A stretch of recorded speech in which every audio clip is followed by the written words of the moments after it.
Hello, and welcome to Zobrio Budgeting and Reporting. Today we're going to look at the workbook functionality within the budget grid. Let's navigate to the budget grid.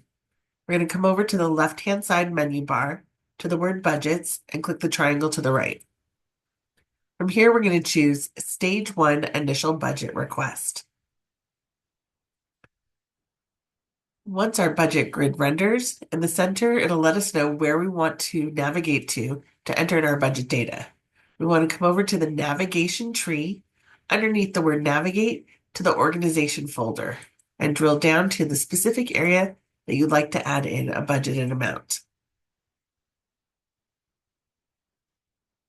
Once the budget grid fully renders, we're going to scroll over to the right-hand side to the blue initial budget request columns. We're going to be entering in our budget information in the initial budget request column here. To use a worksheet, we always want to start with $0. You want to right-click within the cell, and from the pop-up menu, choose the option of Worksheet. Once you do so, it opens a worksheet up in a separate tab.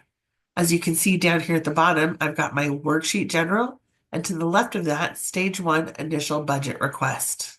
I can toggle between the two.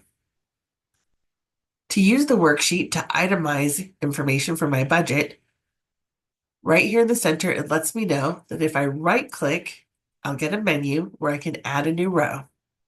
And now I can start to itemize my budget.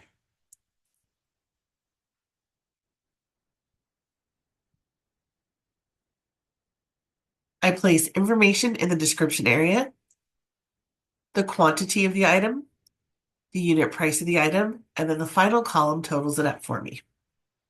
This is a great place to itemize software or new contracts, supplies, anything that you need.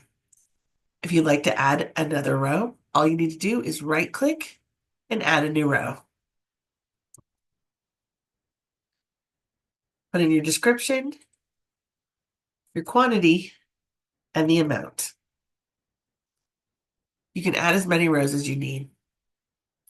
Once you've finished with your worksheet, you want to make sure you save it. And you can save it in two ways.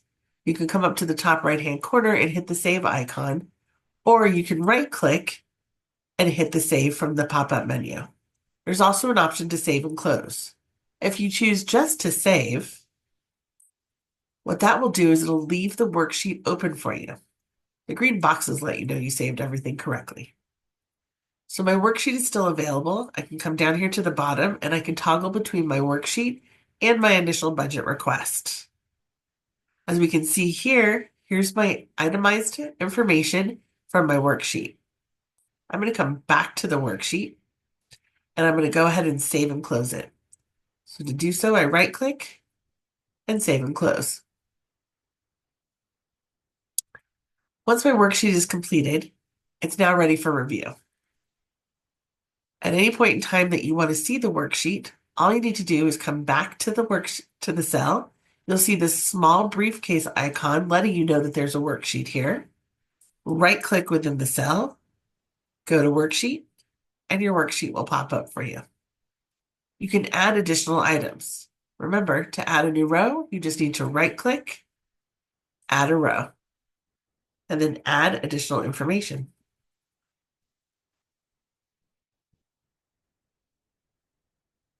And don't forget to save. You want to right-click, save and close, or use the icon in the top right-hand corner to save.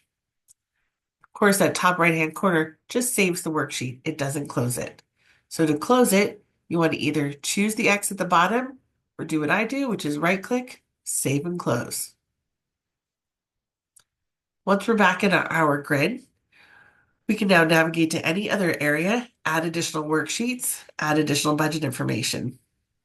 Remember that little suitcase icon always lets you know that there's a worksheet behind here. Now, what if you decide you no longer need to use a worksheet? All you need to do is come back to the cell that has the worksheet, right-click within the cell, choose the option of worksheet. Once the worksheet pops up, right-click within the worksheet and choose the option to delete all rows. Deletes all rows. My entire worksheet is gone. And all I need to do now is right-click, save, or save and close. Don't forget, it's always important to save. Whether you're saving your worksheet or you're saving your budget grid, you want to make sure that you right-click and save. And that's how you add a worksheet to your budget grid.